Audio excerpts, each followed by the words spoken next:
Good morning, students. Welcome back to the class. Students, today we are going to have our last lecture on this chapter, that is dual nature of matter and radiation. Today we are going to study the experimental demonstration of wave nature of electrons. So what today I am going to tell you is Davison and Germer experiment.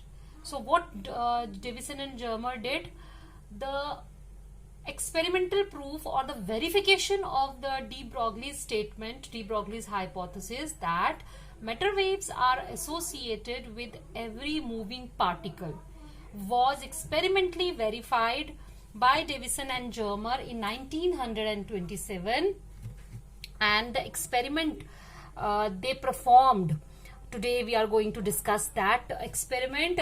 First of all, we will do its experimental setup, its construction and the working, and how they concluded that whatever hypothesis de Broglie has made, that is very much true, that has an experimental proof, and they gave the wavelength associated with an electron with the help of this experiment, and they found out in the last that whatever value they got for lambda, that is the wavelength associated with an electron, was very much in synchronization, was very much accurate, was very much in you can say comparison with the theoretical value which de Broglie has derived by using his hypothesis.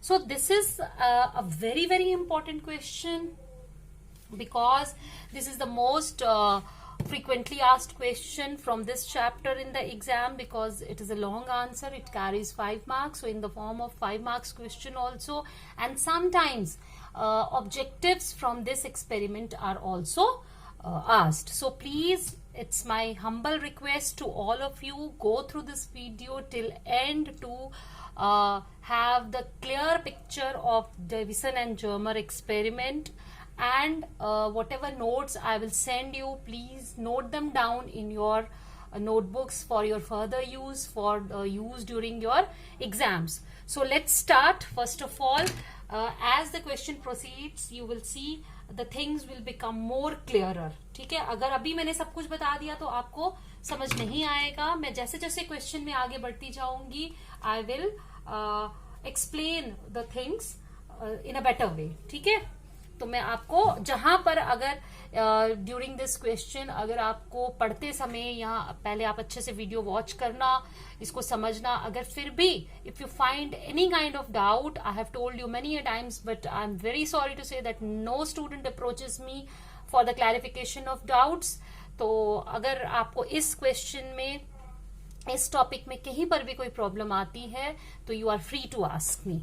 Okay, first of all I will make the experimental setup. It's very easy, बहुत आसान है इसका experimental setup. अगर आप books देखेंगे तो आपको हर book में जो बनाने की टेक्निक है दैट इज सेम. कुछ बुक्स में उन्होंने साइड व्यू दिया हुआ है, कुछ बुक्स में उन्होंने साइड से शुरू किया, कहीं पर अपसाइड डाउन है, तो आप उसकी चिंता नहीं करना. एक बार कॉन्सेप्ट आपके दिमाग में क्लियर होगा तो you people will be able to draw it yourself. So first of all, in 1927, Davison and Germer were two physicists. They designed an experiment to study the wave properties of electrons and thus the concept of wave nature of matter particles. Because आप लोगों ने already पढ़ रखा है, so far अभी तक हमें इतनी knowledge है कि सबसे पहले हमने discuss किया था, we discussed about the dual nature of radiation. Okay, that in addition to the in addition to the wave nature, the light means the photons, they also exhibit the particle nature, and on the basis of the particle nature we explained photoelectric effect, all the details of the photoelectric effect including Einstein's photoelectric equation, laws, etc., etc. Then we came to the next part of the chapter, and that was the dual nature of matter.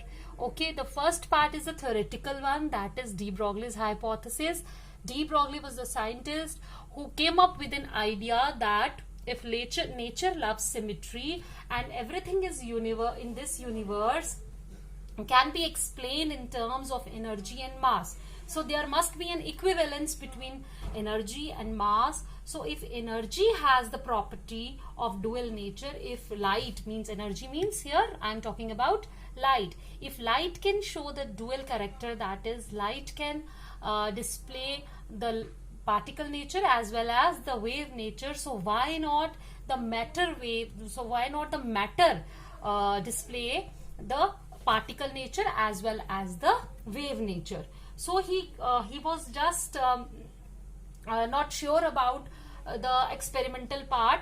He gave us just an idea, he gave just a hypothesis, and on the basis of that hypothesis later on Davison and Germer performed an experiment, and they found that whatever statement was made by de Broglie was very much correct. So de Broglie's statement that matter waves are associated with every moving particle means, if for example there is an electron, because I have told you earlier, I have explained you earlier in detail that yes, the matter waves are associated with every particle in this universe, whether it is a small, whether it is a large, from microscopic to the macroscopic particles, wave nature is exhibited by every particle.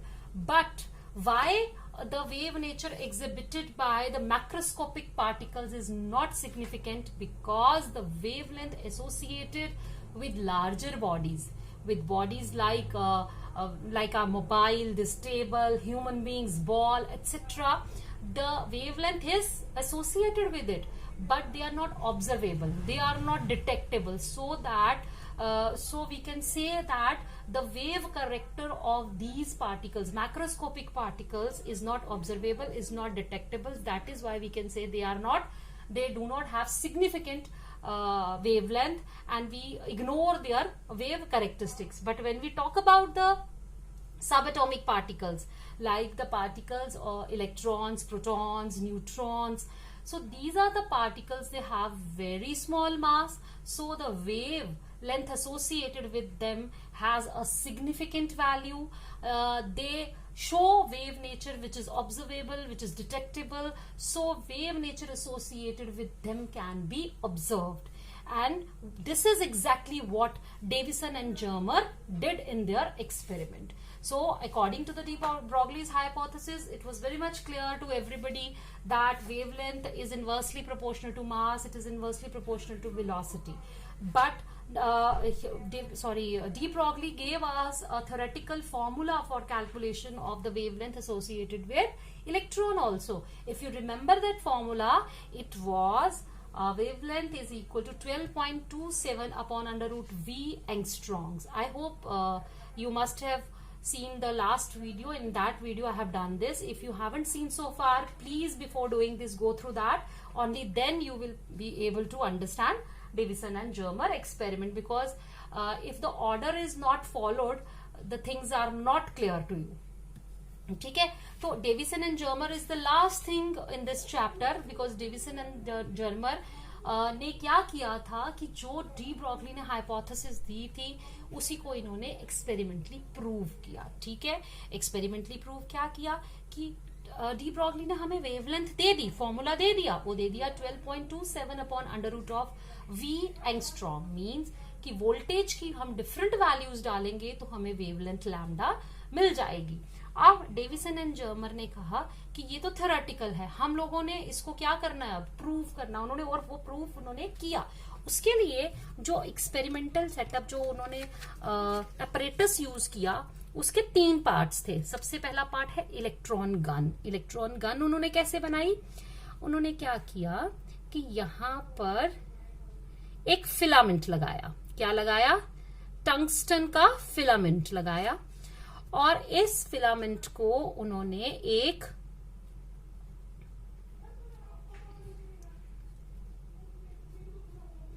Low tension battery, इसको हम क्या बोलेंगे, low tension battery. It is of the order of near about 4 to 6 volt की battery हम यहां पर लेंगे. बहुत ज्यादा पोटेंशियल नहीं देना है, इतना पोटेंशियल देना है कि करंट की वजह से ये जो फिलामेंट, टंगस्टन फिलामेंट आपने यहां पे यूज किया है, ये गर्म हो जाए. क्या हो जाए, गर्म हो जाए. अब हम क्या करते हैं, इसके ऊपर बेरियम ऑक्साइड की कोटिंग चढ़ा देते हैं। क्या करना है, बेरियम ऑक्साइड की कोटिंग चढ़ानी है। Coating of barium oxide. जितना भी मैंने पीछे जो इसकी हिस्ट्री बताई है वो इसलिए बताई है क्योंकि मुझे पता है बहुत सारे बच्चे ऐसे हैं जो वीडियोस नहीं देख रहे हैं, तो अगर वो डायरेक्टली जंप करते हैं डेविसन एंड जर्मर एक्सपेरिमेंट पे, तो जो मैंने ब्रीफ आपको रिकैप बताया है पूरे चैप्टर का वो इसीलिए बताया है कि उनकी भी कॉन्टिन्यूटी कहीं ना कहीं बन जाए। लेकिन जरूरी है कि आप पिछले वीडियोस देखें, तभी आपको ये वाली चीज समझ में आएगी। ठीक है, अब क्यों बेरियम ऑक्साइड की कोटिंग चढ़ाई है इसके ऊपर ध्यान दीजिए। बिकॉज देखो यहां से लो टेंशन बैटरी से पोटेंशियल आएगा, करंट फ्लो करेगी, ये आपका टंगस्टन का फिलामेंट है, ये हीटअप हो जाएगा। तो हमने इसके ऊपर बेरियम ऑक्साइड की कोटिंग इसलिए चढ़ाई है क्योंकि बेरियम ऑक्साइड का वर्क फंक्शन लो है। अब बेरियम ऑक्साइड का वर्क फंक्शन लो होने का मतलब है कि जो हीट टंगस्टन को मिलेगी, जिसकी वजह से ये टंगस्टन का फिलामेंट हीटअप हो जाएगा, वो हीट एनर्जी जब बेरियम ऑक्साइड लेगा तो बिकॉज इसका वर्क फंक्शन स्मॉल है तो इलेक्ट्रॉन्स जो हैं वो एमिट आउट होना शुरू हो जाएंगे, because they will be able to overcome their wave work function, क्योंकि उनको एनर्जी चाहिए। और इस प्रोसेस में जो एनर्जी मिल रही है वो किसकी वजह से मिल रही है, हीट की वजह से। तो याद रखिए यहां पर जो इलेक्ट्रॉन्स यहां पर एमिट होंगे, देखो जैसे ही ये हीटअप हुआ इसकी हीट एनर्जी बेरियम ऑक्साइड को मिली, बेरियम ऑक्साइड जो है उसका वर्क फंक्शन लो है, इजी एमिशन ऑफ इलेक्ट्रॉन्स हो जाएगा। तो यहां से इलेक्ट्रॉन्स जो हैं वो एमिट होना स्टार्ट हो गए। अब ये जो इलेक्ट्रॉन्स यहाँ बच्चे एमिट हुए हैं, these are not the photoelectric electrons. याद रखिए क्योंकि इसमें जो प्रोसेस हमने इसको यहाँ से एमिट आउट करने के लिए यूज किया है वो हीट एनर्जी का है। यहाँ पर आपने लाइट को इसके ऊपर फॉल नहीं कराया है। जब हम लाइट को फॉल कराएंगे और फोटो इलेक्ट्रॉन्स किसी फोटो सेंसिटिव मटेरियल में से एमिट होंगे, उनको हम कहते हैं फोटो इलेक्ट्रॉन्स। बट यहाँ पर हमने हीट एनर्जी की मदद से इलेक्ट्रॉन्स एमिट आउट कराए हैं, इसीलिए ये जो इलेक्ट्रॉन्स होंगे ये कौन सा नाम होगा इनका, this is the process of thermionic emission. तो कई बार ऑब्जेक्टिव में पूछा जाता है कि डेविसन एंड जर्मर एक्सपेरिमेंट में the electrons which are emitted out from the barium oxide coating on a tungsten filament is due to which kind of emission? तो that is a thermionic emission। अब क्या किया हमने, यहां तक clear हो गया सबको। अब हमने क्या करना है, हमने एक यहां पर एक सिलेंडर लगाया है। क्या लगाया है, सिलेंडर लगाया है, ठीक है। और इस सिलेंडर का बहुत फाइन बोर है, बहुत पतला सा इसके अंदर, यहां तो मैंने मोटा जूम्ड व्यू दिखाया है, ये बिल्कुल छोटा सा एक पतला सा बोर का एक सिलेंडर लगाया है। अब ये इलेक्ट्रॉन्स इसके पास आ रहे हैं, हमने इसको क्या करना है विद रिस्पेक्ट टू दिस, इसको ये बन जाएगा अब हमारा यहाँ पर कैथोड एमिटर, इसको हम क्या बोलेंगे, कैथोड एमिटर। और यहां पर हम इसको देंगे अब हाई टेंशन बैटरी। और क्या किया हमने इसको यहां पर क्या करना है, पॉजिटिव पोटेंशियल देना है। कौन सा पोटेंशियल देना है, पॉजिटिव पोटेंशियल देना है। तो ये आ गया हमारा हाई टेंशन बैटरी, ठीक है। और ये हमारा इसको मैंने यहां पर पॉजिटिव पोटेंशियल दिया और इसको मैंने नेगेटिव पोटेंशियल दिया। क्यों, विद रिस्पेक्ट टू इसको ये कैथोड बन गया और ये क्या बन गया हमारा, एनोड। क्या बन गया, एनोड। अब देखो क्या होगा जब ये इलेक्ट्रॉन्स यहां से निकल रहे होंगे, ठीक है, इसको आगे जाके एक पतला सा फाइन सा एक बोर मिल रहा है और हाई पोटेंशियल मिल रहा है, पॉजिटिव पोटेंशियल मिल रहा है। तो ये इलेक्ट्रॉन्स झट से क्या हो जाएंगे, इसकी तरफ बढ़ेंगे, यानी कि एक्सेलरेट होंगे।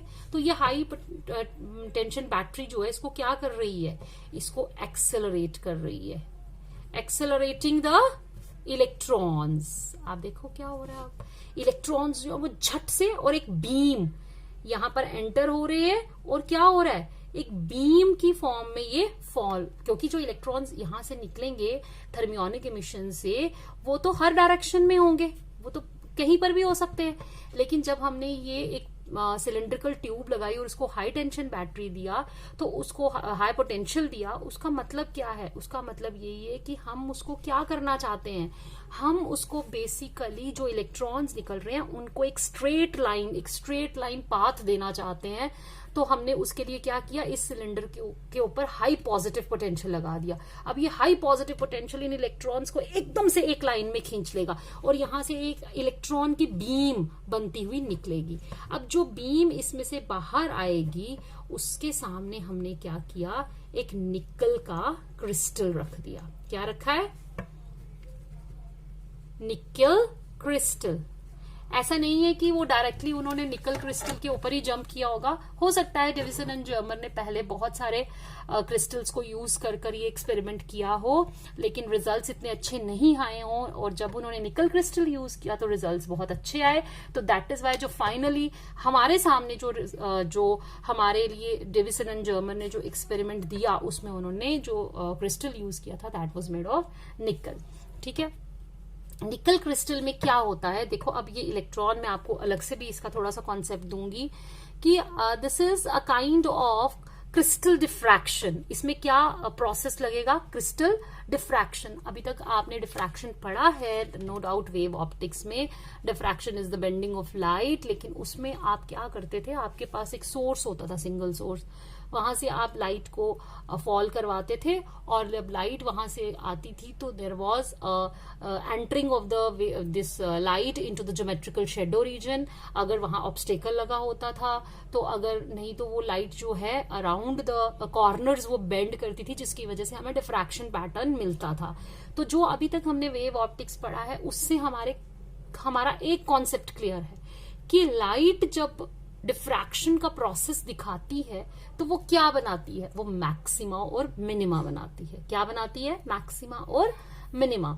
उसी तरीके से क्रिस्टल डिफ्रैक्शन भी एक प्रोसेस होता है जिसमें कि क्रिस्टल्स के अंदर आपको पता है एटम्स की लेयर्स होती हैं। ठीक है, लेयर्स के अंदर क्या होते हैं? एटम्स होते हैं। वो एटम्स जो हैं, जब उसके ऊपर कोई पार्टिकल जो है वो फॉल करेगा या कोई वेव फॉल करेगी। ठीक है, यहाँ पार्टिकल मैंने इसलिए बोला क्योंकि इलेक्ट्रॉन फॉल कर रहा है, लेकिन बाद में हमने यही शो करना है कि वो एज ए पार्टिकल नहीं फॉल कर रहा, वो एज ए वेव फॉल कर रहा है। तो एटम्स के ऊपर जब वेव फॉल करती है तो वो एटम्स भी उन इंसिडेंट वेव्स को रिफ्लेक्ट करते हैं। उसी तरीके से जब दो रिफ्लेक्टेड रेज जाती हैं तो वो कंस्ट्रक्टिव इंटरफेरेंस भी करती हैं और डिस्ट्रक्टिव इंटरफेरेंस भी करती हैं, जिसकी वजह से मैक्सिमा और मिनिमा बनता है। वो मैं आपको इसके बाद जब ये एक्सप्लेन हो जाता है फिर मैं ब्रैग्स लॉ जो यहाँ अप्लाई होना वो बताती हूँ, तो आपको क्लियर हो जाएगा। तो अभी आप याद रखिए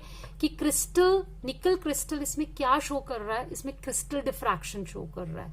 ये वो वाली टाइप की डिफ्रैक्शन की तरह ही है, but something is different. Formulas वगैरह वही लगेंगे मैक्सिमा मिनिमा के, मगर यहाँ पर आपकी जो ये इलेक्ट्रॉन्स की बीम है ये किसके ऊपर फॉल कर रही है? क्रिस्टल के ऊपर फॉल कर रही है। क्रिस्टल में एटम्स जो हैं वो इसको डिफ्रैक्ट कर रहे हैं। ठीक है, अब क्या हुआ, यहाँ पे जो तो spacing between the two layers आएगी वो एक्ट करेगी एज अ स्लिट, जो spacing between the two layers आएगी। तो अब आपने क्या किया, इसके ऊपर इसको फॉल कराया। ऑब्वियसली ये क्रिस्टल क्या करेगा, इन इलेक्ट्रॉन्स जो इलेक्ट्रॉन की बीम इसके ऊपर जाएगी उसको डिफ्रैक्ट करेगा। ठीक है, ये आ गई आपकी डिफ्रैक्टेड, या हम इसको स्कैटर्ड बीम भी बोलेंगे। क्या बोलेंगे? ये इंसिडेंट इलेक्ट्रॉन बीम है जो किसके ऊपर फॉल कर रही है? जो क्रिस्टल के ऊपर, निकल क्रिस्टल के ऊपर फॉल कर रही है। ये वो है बीम, जो इलेक्ट्रॉन की बीम जो किसने स्कैटर की है, स्कैटर्ड इलेक्ट्रॉन बीम किसके? निकल क्रिस्टल की। क्रिस्टल ने इलेक्ट्रॉन बीम इसके ऊपर इंसिडेंट हुई, इसने क्या किया, इसको स्कैटर कर दिया। ठीक है, अब हमने यहाँ पे क्या लगा रखा है, एक मूवेबल डिटेक्टर लगा रखा है। क्या लगा रखा है? Movable detector. और इस मूवेबल डिटेक्टर में हमने यहाँ पर ये मूवेबल डिटेक्टर है, इसके साथ हमने गैल्वेनोमीटर लगाया। देखो ये हमारा सर्कुलर स्केल है, ये मैंने ऐसे स्केल की तरह शो किया है, और यहाँ पे हमने एक डिटेक्टर लगाया है।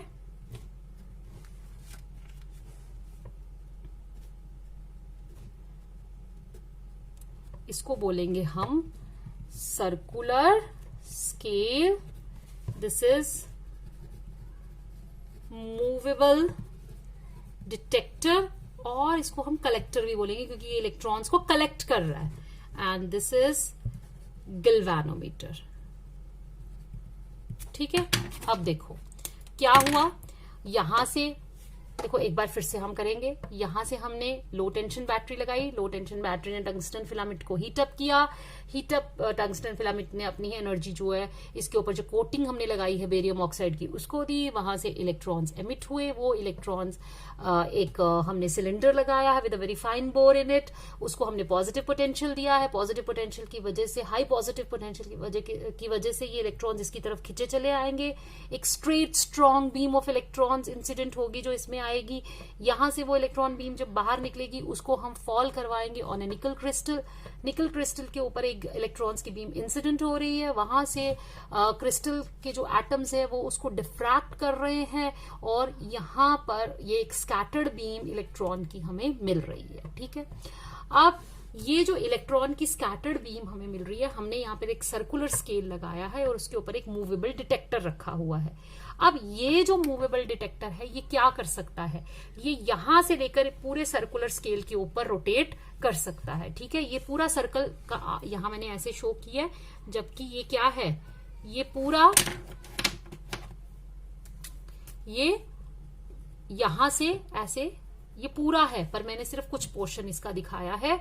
अब क्या है कि ये स्कैटर्ड बीम आ रही है, हम लोग different angles between incident and scattered electron beam के बीच पे रखकर इस कितने इलेक्ट्रॉन्स यहां से स्कैटर हो रहे हैं वो हम डिटेक्ट कर सकते हैं, और वो हम डिटेक्ट करेंगे किसकी मदद से, गैल्वेनोमीटर की मदद से। गैल्वेनोमीटर का क्या फंक्शन है यहाँ पर बच्चे, गैल्वेनोमीटर का फंक्शन ये है कि जितने इलेक्ट्रॉन्स डिटेक्ट यहां से आके स्कैटर होंगे, जितने इलेक्ट्रॉन्स आएंगे उतनी ही क्या होगी, यहाँ पे करंट आएगी, और गैल्वेनोमीटर क्या दिखाएगा, हमें करंट दिखाएगा। करंट दिखाएगा, करंट का मतलब है कि वो हमें क्या दिखाएगा, नंबर ऑफ इलेक्ट्रॉन्स स्कैटर्ड। ठीक है, नंबर ऑफ इलेक्ट्रॉन स्कैटर्ड, लेकिन वो हम नोट किसकी मदद से करेंगे, हम कैसे कैलकुलेट करेंगे कि कितने इलेक्ट्रॉन स्कैटर्ड हुए हैं, वो होगा इन टर्म्स ऑफ इंटेंसिटी, उसको हम बोलेंगे इंटेंसिटी ऑफ स्कैटर्ड इलेक्ट्रॉन्स, और वो हमें किसकी मदद से मिलेगी, वो गैल्वेनोमीटर की मदद से, क्योंकि गैल्वेनोमीटर हमें देता है डिफ्लेक्शन, डिफ्लेक्शन देगा, और वो डिफ्लेक्शन किसकी वजह से होगी, करंट की वजह से। करंट किसकी वजह से होगी, नंबर ऑफ स्कैटर्ड इलेक्ट्रॉन्स की वजह से। ठीक है, तो ये डिटेक्टर को हम क्या करेंगे, डिटेक्टर को हम पहले यहां रखेंगे, हमने यहां रखा तो ये एंगल यहां हो जाएगा ना, देखो this is the angle which the, ये जो phi is the angle which the incident and scattered beam is making. तो हमने क्या किया, ये डिटेक्टर इस सर्कुलर स्केल के ऊपर मूव कर सकता है, हमने इसको यहां रखा, हमने देखा गैल्वेनोमीटर की डिफ्लेक्शन कम आ रही है, इसका मतलब है कि कम इलेक्ट्रॉन्स जो हैं वो स्कैटर हो रहे हैं। फिर इस पोजीशन पर, फिर हमने यहां रखा, हमने देखा थोड़े ज्यादा हो रहे हैं, फिर हमने यहां रखा, हमने देखा एक दो इलेक्ट्रॉन और हो रहा है, थोड़ा सा बड़ा ये गैल्वेनोमीटर की रिफ्लेक्शन, और ये सब हम किस पे कर रहे हैं, ये एक पोटेंशियल यहां पर हमने फिक्स करके रखा है, उसके ऊपर कर रहे हैं, इसको बार बार चेंज नहीं करेंगे, एक बार इसके ऊपर करके देखेंगे। फिर क्या हुआ कि हमने यहां रखा, हमने देखा थोड़े कोई इन केसेस से कोई 2-3 इलेक्ट्रॉन्स यहां ज्यादा है, मतलब गैल्वेनोमीटर ने थोड़ी सी मैक्सिमम वैल्यू दिखाई। फिर जैसे जैसे हम आगे गए गैल्वेनोमीटर में फिर से डिफ्लेक्शन जो है वो कम होती गई, जब तक ये एक्सपेरिमेंट वो यहां पर पोटेंशियल, ये जो आपने एनोड का पोटेंशियल है, जब तक ये एनोड का पोटेंशियल कोई 44 वोल्ट के बराबर उन्होंने नहीं रखा, डेविसन एंड जर्मर ने, जब तक इस एनोड का पोटेंशियल उन्होंने 44 के बराबर नहीं रखा, मतलब 20 पे किया, फिर 30 पे किया, उन्होंने देखा कि जैसे हम इस डिटेक्टर को यहां से लेकर यहां पूरे एंड तक हम मूव करते हैं, कोई जो करंट में जो चेंज आती है, यानी गैल्वेनोमीटर की डिफ्लेक्शन में जो चेंज आती है, वो कोई सिग्निफिकेंट नहीं होती। मतलब कि गैल्वेनोमीटर की जो निडल है वो कोई बहुत ज्यादा मिनिमम और मैक्सिमम वैल्यू में कोई बहुत ज्यादा फर्क नहीं होता। ठीक है, लेकिन जैसे ही उन्होंने क्या किया, 44 के ऊपर ये रखा, और 44 से लेकर 68 वोल्ट तक यहां का एनोड का पोटेंशियल वो चेंज करते गए। क्या करते गए, 44 से लेकर, मतलब 44 से स्टार्ट तो उन्होंने हो सकता है 20 से किया हो, 20, 30, बहुत सारे वो पोटेंशियल्स दिए होंगे।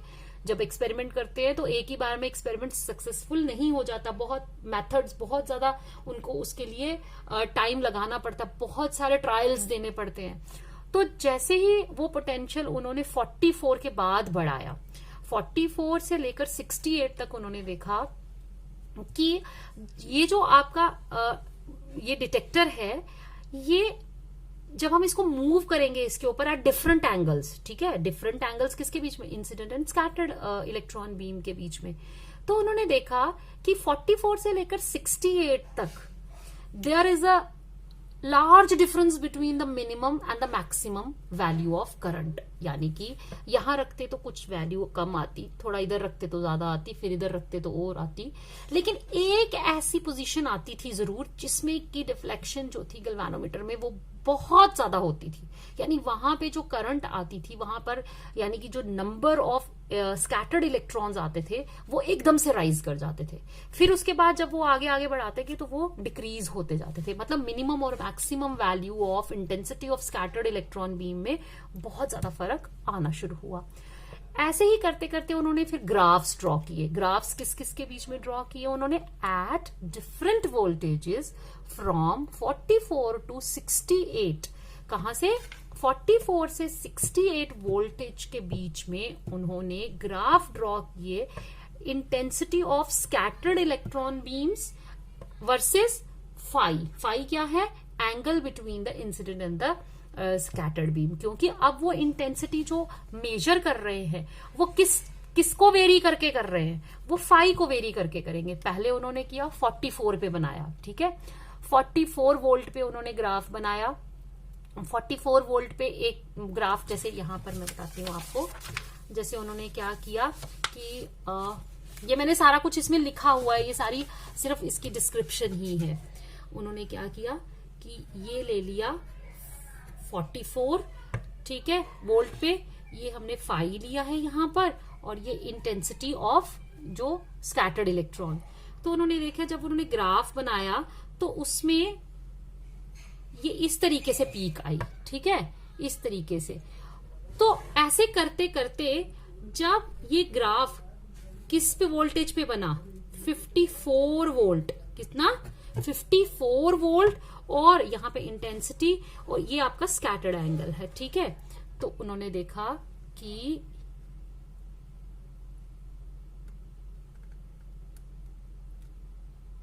आपका जो ग्राफ आ रहा है उसकी पीक वैल्यू, ये जो फाई है 50 डिग्री, और 54 वोल्ट पर ये जो करंट आती है ये बहुत शार्प आई, ये आई मैक्सिमम यहां पर आई, ठीक है। तो ऐसा नहीं है कि उन्होंने बाकी के लिए ग्राफ नहीं बनाया था। देखो अब मैं आपको ऐसे बताती हूँ, यहां पर हमने ले ली वोल्टेज और यहां पर ले ली हमने करंट। मैं सिर्फ ये वोल्टेज और करंट के बीच में ग्राफ बना रही हूं। तो आप देखोगे कि एक करंट ऐसी आई जिसके ऊपर, एक वोल्टेज ऐसी आई जिसके ऊपर ये करंट मैक्सिमम वैल्यू शो की, ठीक है, और वो वोल्टेज कितनी थी, 54 वोल्ट। कितनी थी, 54 वोल्ट, ठीक है। आगे पीछे भी क्या हुआ,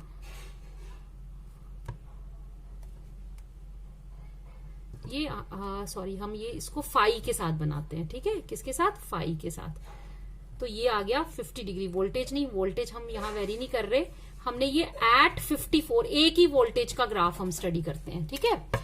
हमने ये ग्राफ, एक पर्टिकुलर ग्राफ है जो किसके ऊपर है, इसके ऊपर 54 वोल्ट के ऊपर।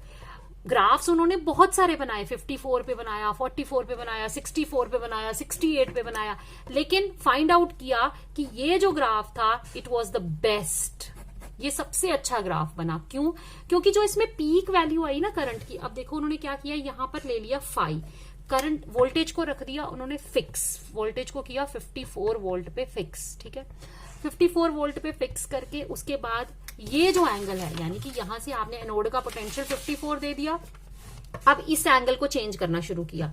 ये जो फाई है, स्टार्ट किया 10, 20, 30, 40, 50, 60, 70, 80, 90, और जब उन वैल्यूज का हमने ग्राफ प्लॉट किया तो क्या देखते हैं कि 50 डिग्री के ऊपर, एट 54 वोल्ट, 50 डिग्री के ऊपर जो मैक्सिमम, जो पीक आई है मतलब जो मैक्सिमम करंट आई है वो मिनिमम करंट से बहुत उनका डिफरेंस है, तभी पीक आएगी। अदरवाइज अगर इनका फर्क नहीं होगा तो फ्लैट कर्व्स आएंगी। ऐसी कर्व्स भी आई थी। फ्लैट कर्व्स जो होती हैं वो सिग्निफिकेंट नहीं हम उसको कहते, क्योंकि उनमें कोई मिनिमम और मैक्सिमम में कोई ज्यादा डिफरेंस नहीं है। यहां पर देखो इसकी एक पीक वैल्यू जो है यहां पर आई, मैक्सिमम आई, उस समय वोल्टेज थी 54 वोल्ट और आपका एंगल जो था, स्कैटरिंग एंगल जो था वो था 50 डिग्री। तो इसको बेस्ट माना गया। यही कंक्लूजन यहां से ड्रॉ किया गया कि डेविसन एंड जर्मन ने अभी तक जो भी किया उसको 2 लाइनों में उन्होंने सम अप कर दिया। उन्होंने कहा कि जब हमने इलेक्ट्रॉन्स को इंसिडेंट करवाया निकल क्रिस्टल के ऊपर, keeping the anode potential at 54 volt, क्या ऑब्जर्व हुआ कि मैक्सिमम जो scattered beam is maximum at scattering angle 50 degree, ठीक है, और वहां पर स्ट्रॉन्ग पीक इज ऑब्जर्व्ड। ऐसा नहीं है कि बाकी वाले वोल्टेजेस के ऊपर या बाकी वाले डिग्री एंगल्स के ऊपर उन्होंने ड्रॉ नहीं किया था, उन्होंने ड्रॉ किया, बाकी वोल्टेजेस के ऊपर भी किया, जैसे 54 पे किया, उन्होंने 44 पे भी किया था, 64 पे, 60 पे, 68 पे, 68 तक उन्होंने बहुत सारी कर्व्स ड्रॉ की। लेकिन उन कर्व्स में से जो बेस्ट कर्व थी वो 54 वोल्ट के लिए थी। और देखा कि इसमें जो मैक्सिमम आती है, ये जो मैक्सिमम करंट आई है वो किस एंगल पे आई, 50 डिग्री। 50 डिग्री जब एंगल लेते हैं तो इसमें एक स्ट्रॉन्ग मैक्सिमम वैल्यू होती है और ये बड़ी अच्छी सी एक पीक बनती है। यहां तक ये एक्सपेरिमेंट उन्होंने कर दिया, ठीक है। अब मान लो क्या होता है कि हमने यहां तक ये सोच के हम चल रहे थे कि यहां से बहुत सारे इलेक्ट्रॉन्स आ रहे हैं, ठीक है, बहुत सारे इलेक्ट्रॉन्स आ रहे हैं और इलेक्ट्रॉन्स आके इसको हिट कर रहे हैं और यहां से इलेक्ट्रॉन्स स्कैटर हो रहे हैं। हो सकता है यहां पर कम करंट इसलिए आ रही है क्योंकि यहां पर कम करंट स्कैटर हुए, यहां पर कम थोड़ी ज्यादा इसलिए आ रही है क्योंकि यहां 4 थे, यहां 6 थे, हो सकता है यहां 8 हुए, फिर यहां 4 हुए, फिर यहां 6 हुए। तो शायद यही रीजन हो सकता है कि इलेक्ट्रॉन्स जो हैं वो जो ये स्कैटर्ड इलेक्ट्रॉन बीम है वो शायद इसलिए डिफरेंट इंटेंसिटी या डिफरेंट एंगल्स दिखा रही है क्योंकि बहुत सारे इलेक्ट्रॉन्स जो हैं वो यहाँ पर इंसिडेंट हो रहे हैं और बहुत सारे इलेक्ट्रॉन्स यहाँ से स्कैटर होके अलग अलग जगह पर जा रहे हैं। जबकि क्लासिकल फिजिक्स ये कहती है कि जब इलेक्ट्रॉन्स, क्लासिकल फिजिक्स मीन्स कि इलेक्ट्रॉन्स को अगर हम क्या समझें, पार्टिकल, अगर इलेक्ट्रॉन्स पार्टिकल्स हैं, जो कि हैं, इलेक्ट्रॉन्स पार्टिकल्स हैं,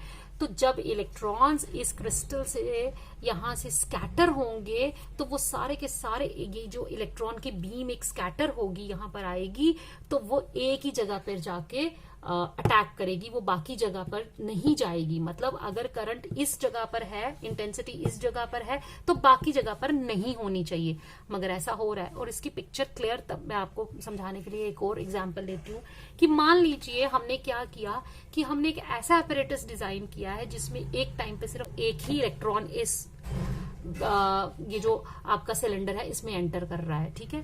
एक टाइम पे सिर्फ एक इलेक्ट्रॉन जा रहा है और एक टाइम पे सिर्फ एक ही इलेक्ट्रॉन इसको हिट कर रहा है, instead of electron beam.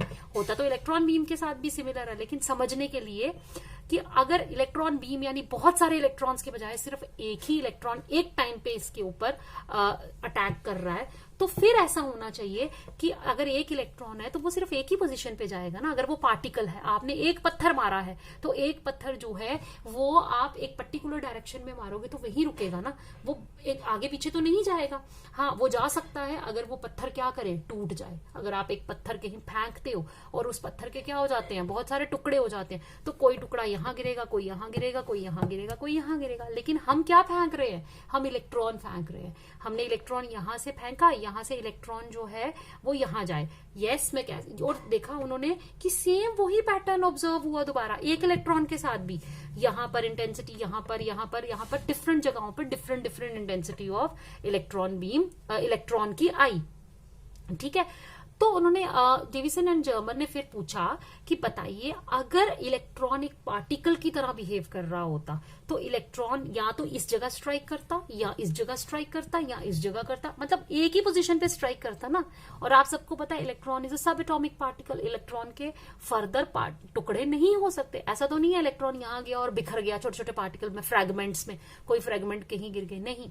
Electron एक ऐसा पार्टिकल है, सब एटॉमिक पार्टिकल है, स्मॉलेस्ट सब एटॉमिक पार्टिकल है जो उससे ज्यादा आगे नहीं टूट सकता। तो जब इलेक्ट्रॉन यहां पर आया, ठीक है, तो उसकी इंटेंसिटी हमने नोट की। अगर इसमें यहाँ पे इंटेंसिटी इलेक्ट्रॉन की दिखा रहा है, तो जब हम इस मूवेबल डिटेक्टर को बाकी पोजीशंस पे लेके जाएंगे तो वहां पर ये क्या होना चाहिए, ये नहीं होना चाहिए था। लेकिन ये इलेक्ट्रॉन क्या हुआ, इंटेंसिटी डिफरेंट पोजीशन पर दिखा रहा। एक इलेक्ट्रॉन भी डिफरेंट पोजीशन पर डिफरेंट इलेक्ट्रॉन इंटेंसिटी दिखा रहा है।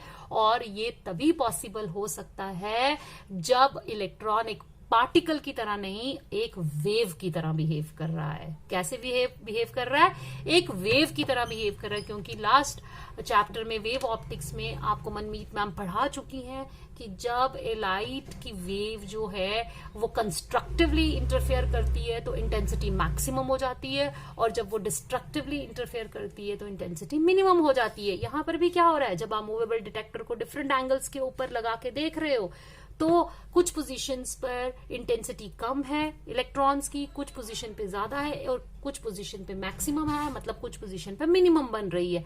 इसका मतलब है इलेक्ट्रॉन, स्कैटर्ड इलेक्ट्रॉन्स जो है वो कुछ पोजीशन पर कंस्ट्रक्टिवली इंटरफेयर हो रहे हैं, कुछ पोजीशन पर डिस्ट्रक्टिवली इंटरफेयर हो रहे हैं। और जहां पर वो डिस्ट्रक्टिवली इंटरफेयर हो रहे हैं वहां पे इंटेंसिटी मिनिमम है, जहां कंस्ट्रक्टिवली हो रहे हैं वहां पे इंटेंसिटी मैक्सिमम है। यही तो डेविसन ने एक्सपीरियंस किया था इस एक्सपेरिमेंट में कि गैल्वेनोमीटर के साथ जब उन्होंने मूवेबल डिटेक्टर जो अटैच किया गया, इसको सर्कुलर स्केल पे डिफरेंट पोजीशन में घुमाया, तब होता तो ये बाकी इलेक्ट्रॉन्स के साथ भी ऐसा ही है। क्योंकि इलेक्ट्रॉन्स जब पार्टिकल की तरह बिहेव कर रहे हैं, एक के बाद एक जा रहे हैं, तो वो जब इलेक्ट्रॉन बीम इलेक्ट्रॉन से इससे हिट होगी, एटम से हिट होकर, क्रिस्टल से हिट होकर जब वो जाएगी तो वो इलेक्ट्रॉन बीम एक ही जगह जाके हिट करेगी, वो डिफरेंट जगह पे जाके हिट नहीं करेगी।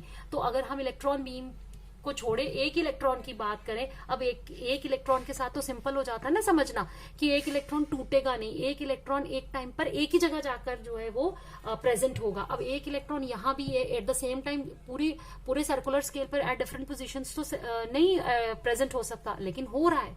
वो तभी पॉसिबल है जब इलेक्ट्रॉन एक पार्टिकल नहीं है, इलेक्ट्रॉन एक वेव है।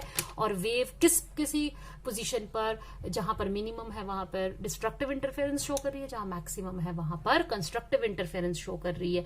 तो ये जो प्रोसेस है ये क्या बन गया, ये डिफ्रैक्शन प्रोसेस।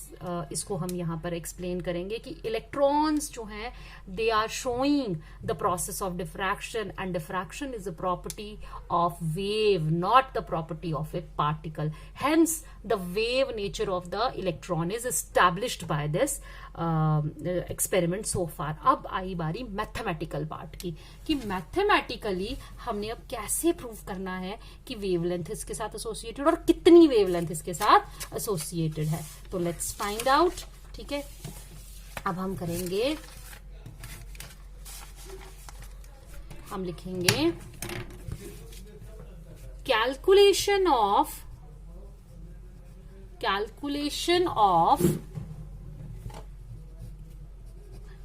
wavelength of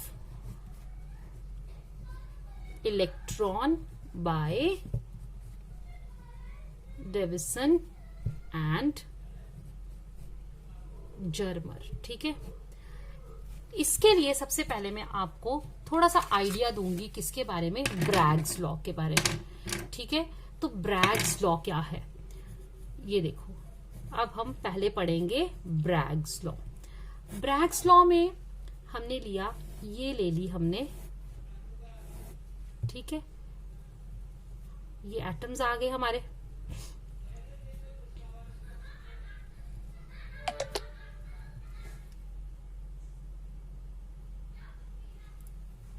यहां पर हमारे एटम्स आ गए।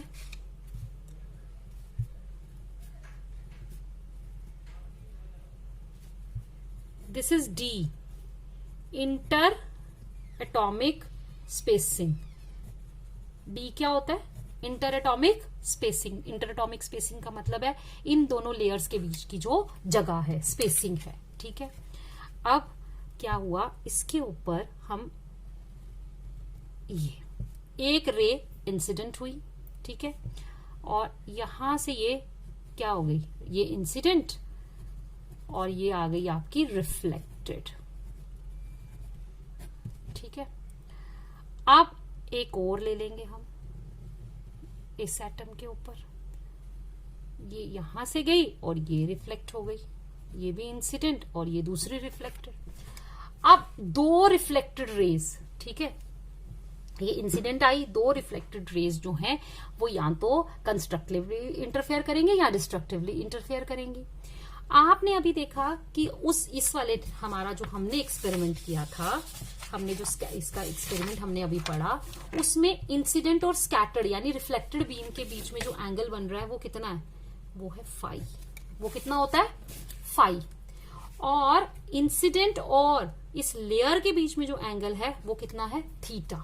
वो कितना होता है, थीटा। इंसिडेंट बीम के बीच में और ये भी एंगल थीटा और ये भी एंगल थीटा। ये किसके बीच में है, इंसिडेंट के बीच में और ये लेयर के बीच में। तो मैं यहां लिख दूंगी कि थीटा इज द एंगल, याद रखिएगा दो एंगल्स है, फाई जो एंगल है, फाई जो है that is angle between incident and reflected ray, और it is the angle between incident and the atomic incident ray and atomic layer। ये लेयर्स बिछी हुई हैं, ये आ गया आपका एटॉमिक लेयर और इसके बीच का एंगल, ठीक है। अब देखो इसको, ये मैंने ये किया और ये किया, इसका नाम मैं रख दूंगी ए, ये आ गया बी, ये सी और ये आ गया मेरा डी। ये 90 डिग्री, ये भी 90 डिग्री, ठीक है। ये इनके बीच ये क्या है, ये किसके बराबर है, डी के। किसके बराबर है, ये डी के। अब देखो मैं ये वाला डायग्राम आपको यहां पर थोड़ा जूम्ड डायग्राम बना के बताती हूँ। ये 90 डिग्री, ठीक, ये मेरा थीटा, देखेंगे ध्यान से, तो ये है मेरा ए, ये है मेरा बी और ये है मेरा डी, और इसकी वैल्यू कितनी है, डी। अगर ये मेरा थीटा है, ठीक है, और ये जो एंगल आया मेरा, ये वाला एंगल, ये क्योंकि इसके और इसके बीच में 90 डिग्री का एंगल है, तो ये एंगल मेरा कितना होगा, 90 डिग्री माइनस थीटा। क्लियर हुआ, ये एंगल कितना हुआ, 90 डिग्री माइनस थीटा। तो मुझे बेसिकली क्या निकालना है, मुझे ए बी और बी सी की वैल्यू निकालनी है। अब ये जो ए बी है, आप यहां पर देखेंगे what is cos theta is equal to base upon hypotenuse होता है। This is perpendicular, this is base and this is hypotenuse. Base आ गई आपकी ए बी और हाइपोटेन्यूज आ गया बी डी, ठीक है। तो मुझे बेस की वैल्यू चाहिए, that is B D cos of theta. यहां पे आपका थीटा नहीं है, दैट इज कॉस, क्योंकि इनके बीच में एंगल कितना बन रहा है, 90 माइनस थीटा। तो A B is basically equal to B D and B D is D sine of theta, ठीक है। एंड सिमिलरली आपका जो बी सी है वो भी किसके बराबर निकलेगा, डी साइन ऑफ थीटा, क्योंकि ये सेम आर्ग्यूमेंट यहां भी यूज होगा।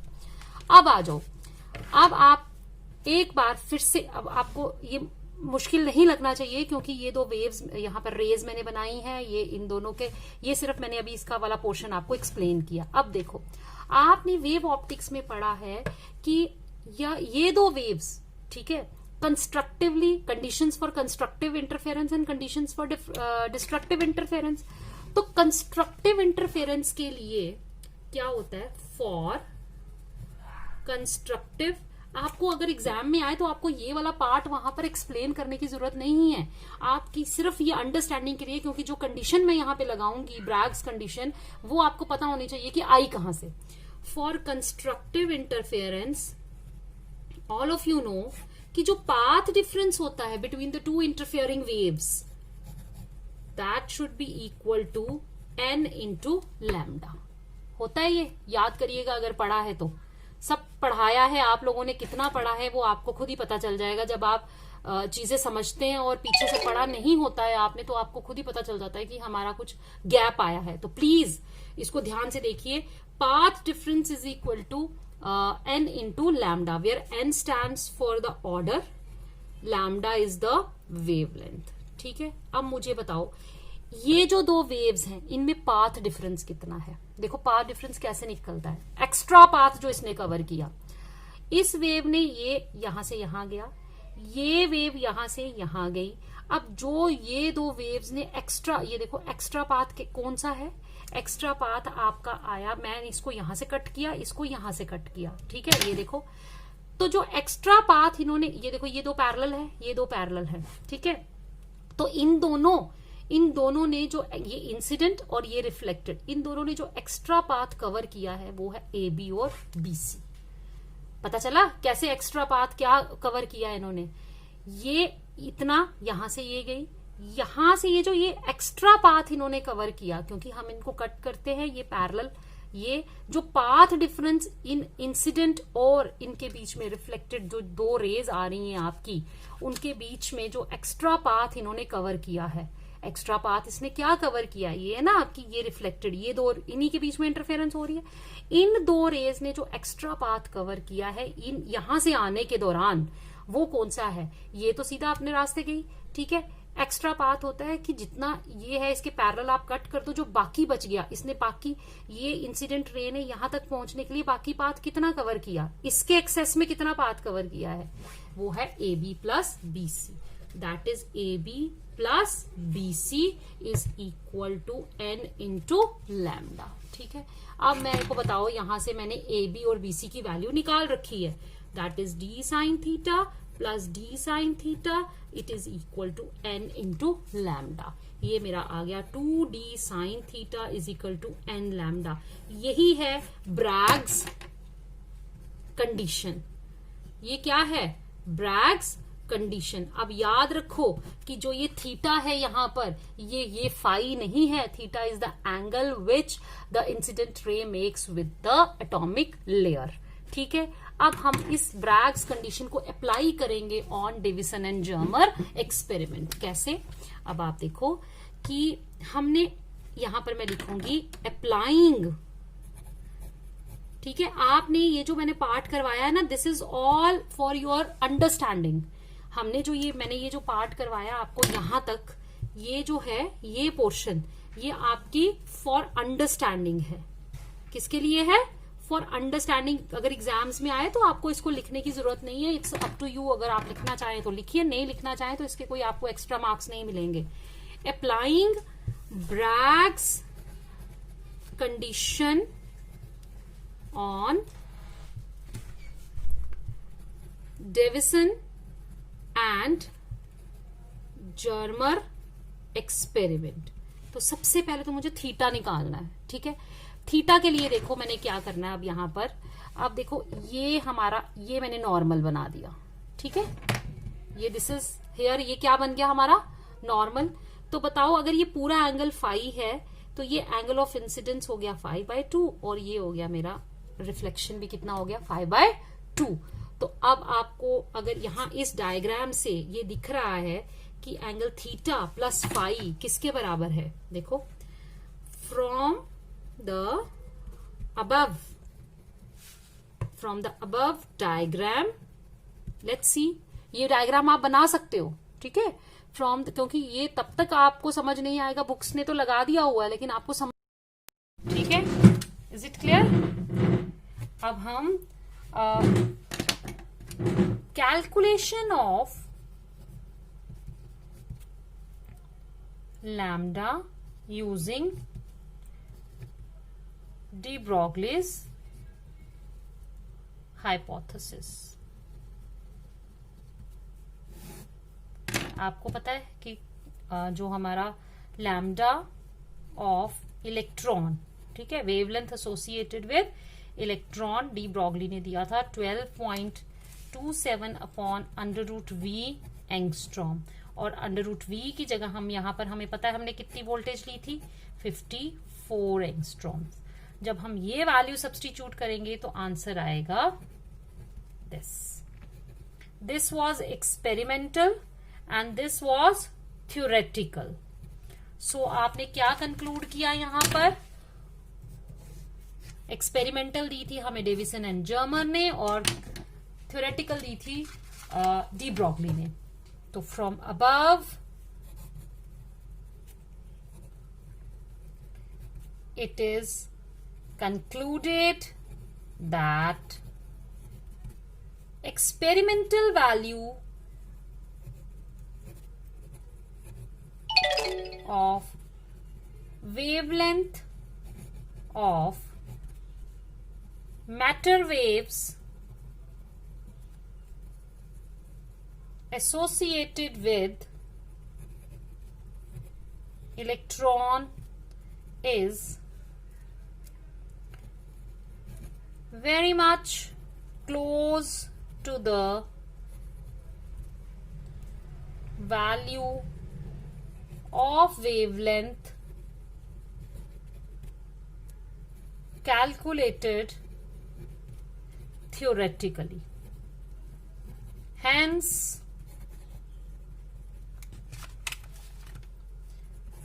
Davison and Germer experiment establishes the wave nature of electron.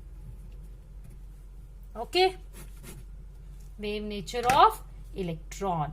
Hence proved. Later on they performed the similar experiment with with protons, neutrons, and they found yes, the wavelength calculated using the experimental and the theoretical formula are very close to each other. So that's all in today's lecture. This was the last lecture of this topic. From next lecture we will be starting the next chapter. So by that time, goodbye. Have a good day. Stay home.